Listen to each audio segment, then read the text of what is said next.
Baik, baik. Gitu. Saya ke Bang Hanta. Bang Hanta, terkait dengan dinamika yang terjadi di PDI Perjuangan, kemudian Megawati juga bukan kali ini saja memperingatkan kadernya dan simpatisan yang tidak loyal terhadap partai. Bagaimana sebenarnya cara menafsirkan pernyataan Ketua Umum PDI Perjuangan ini? Ya, pertama ini gaya komunikasi Ibu Megawati saya kira kita sudah paham semua ya. Bukan hal yang pertama, gaya komunikasi yang belak-belakan, yang apa adanya. Dan sebelumnya kita ingat ketika menyampaikan pesan di forum besar juga di media ke Pak Prabowo, bilang ke Mas Bowo, Pak Prabowo ya, kalau mau menang dekat-dekat saya. Nah juga ke Pak Jokowi juga harusnya partai PDI Perjuangan harusnya dapat menterinya lebih banyak dong dan seterusnya. Dan juga istilah petugas partai dan seterusnya. Dan saya kira itu bukan hal yang ini ya, sesuatu yang luar biasa statement Ibu Mega di forum-forum PDI Perjuangan, karena ya itu gaya komunikasi Ibu Mega. Bagi saya membacanya ini mengirimkan pesan bagi kita semua, bagi perpolitikan Indonesia, bahwa di PDI Perjuangan dan struktur kekuasaannya orang terkuatnya masih Megawati Soekarno Putri. Itu satu hal yang paling penting saya kira.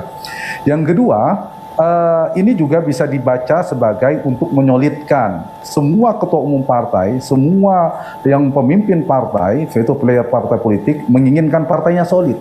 Kalaupun ada potensi gangguan dari luar dan seterusnya, apalagi momen Sumpah Pemuda ya, untuk memperkuat istilahnya banteng-banteng muda dalam memanaskan mesin partainya, memenangkan PDI Perjuangan seterusnya. Jadi dalam rangka menyolidkan soliditas dan konsolidasi partai. Itu yang kedua. Yang ketiga juga saya kira pesan bahwa keputusan apapun di partai, nah setiap partai itu kan beda-beda, itu semuanya harus mengikuti perintah partai, harus mengikuti perintah partai. Itu kan tegas ya, nggak perlu ditafsirkan panjang lebar, bahwa kalau mau beda, siapapun lah, mau ditarik ke urusan pilpres, mau tidak pilpres, jadi harus menunggu Ketua Umum Megawati Soekarno Putri.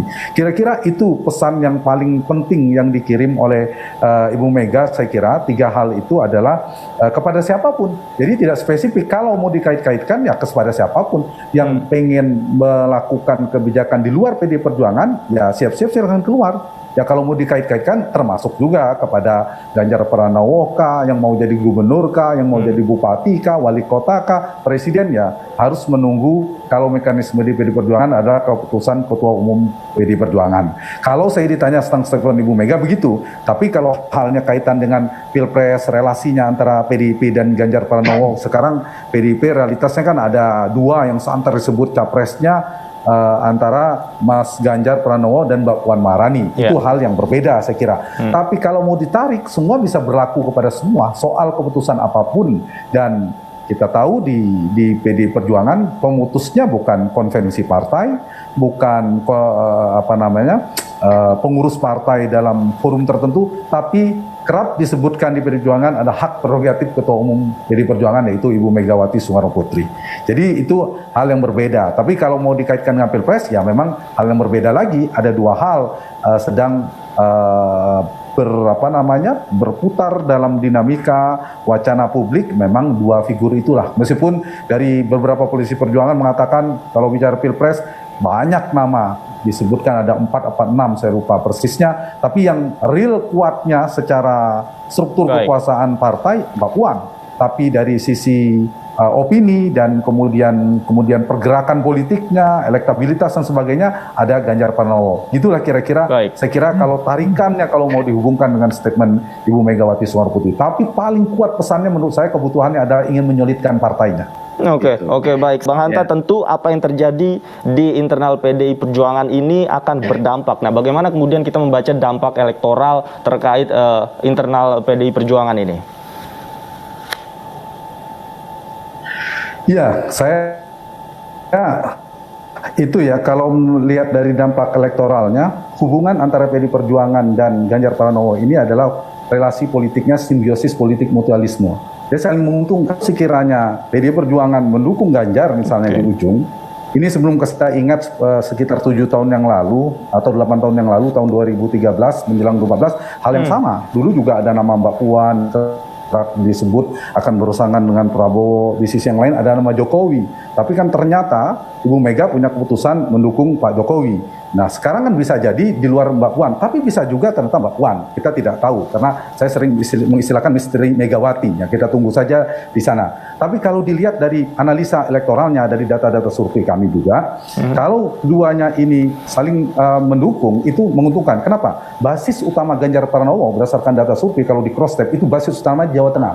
Dan jangan lupa di Jawa Tengah itu juga ada kandang banteng, basis utama PD Perjuangan.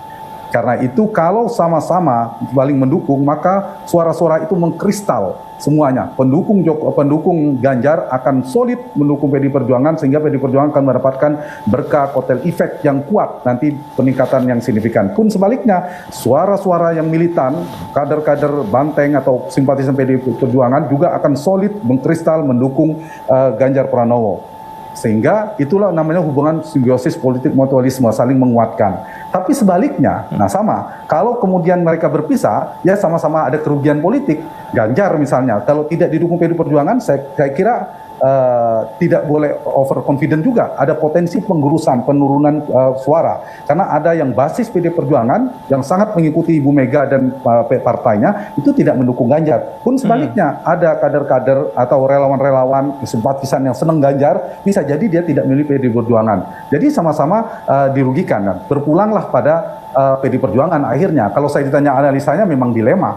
Pilihannya kan tinggal 3 nanti. 3 itu satu, PD Perjuangan akhirnya memutuskan seperti 2014 yang lalu. Yang diusung adalah Ganjar Pranowo, Mbak Puan nggak jadi maju. Yang kedua, dipasangkan. Atau yang ketiga, PD Perjuangan akhirnya memutuskan Puan Maharani, Ganjar Pranowo tidak maju atau Ganjar maju dengan partai lain. Semuanya ada plus minusnya. Kalau misalnya diusung salah satu saja, misalnya kita sebutkan Mbak Puan Maharani yang dimajukan, Ganjar tidak. Pastilah Ibu Mega yang selama ini hitungan politiknya sangat kita belajar dari Pak Jokowi ya, pasti melihat peluang-peluang soal winning di electionnya, memenangkan pertarungan. Jadi bisa jadi dilemanya kemungkinan potensi kekalahan juga ada. Itu akan dipertimbangkan PD Perjuangan. Juga terkait dengan suara partai juga berpengaruh. Itu faktor kalau misalnya yang diusung adalah Mbak Puan tanpa Ganjar. Pun sebaliknya, atau dua-duanya dulu. Kalau didukung dua-duanya beririsan, basisnya sama. Itu juga secara elektoral perlu dikalkulasi. Bisa jadi misalnya lawannya Anies Baswedan berpasangan dengan wakilnya kuat, saling melengkapi. Nah itu juga jadi tantangan bagi PD Perjuangan. Nah dilema yang ketiga, kalau akhirnya ini yang mungkin diharapkan para relawan atau yang terjadi seperti 2014 yang lalu, misalnya PD Perjuangan memutuskan mendukung Ganjar Pranowo, Mbak Puan nggak maju, juga dilemanya apa? Beda dengan Mbak Puan yang dulu. 6-7 tahun yang lalu Mbak Puan belum pernah jadi Menko. Sekarang Mbak Puan itu sudah pernah jadi Menko, sudah jadi Ketua DPR, karir politiknya sudah semua. Terus mau kemana lagi? Jadi terancam karir politik Mbak Puan juga kita tahu. Ditambah sedikit lagi, kalau misalnya PDIP tiketnya diserahkan ke Ganjar Pranowo, potensinya Ibu Mega kan kerap mengatakan regenerasi ya, regenerasi kepemimpinan ke depan tentu terkait kepemimpinan PD Perjuangan. Nah kalau itu jatuh ke Ganjar, ya ada potensi Ganjar akan memimpin PD Perjuangan. Saya kira itu juga tanda petik mengancam Bung Karno. Tentu saja Ibu Mega, Mbak Puan ini kan kita realitasnya putri mahkota. Orang terkuat di PD Perjuangan setelah Ibu Mega itu Mbak Puan lah.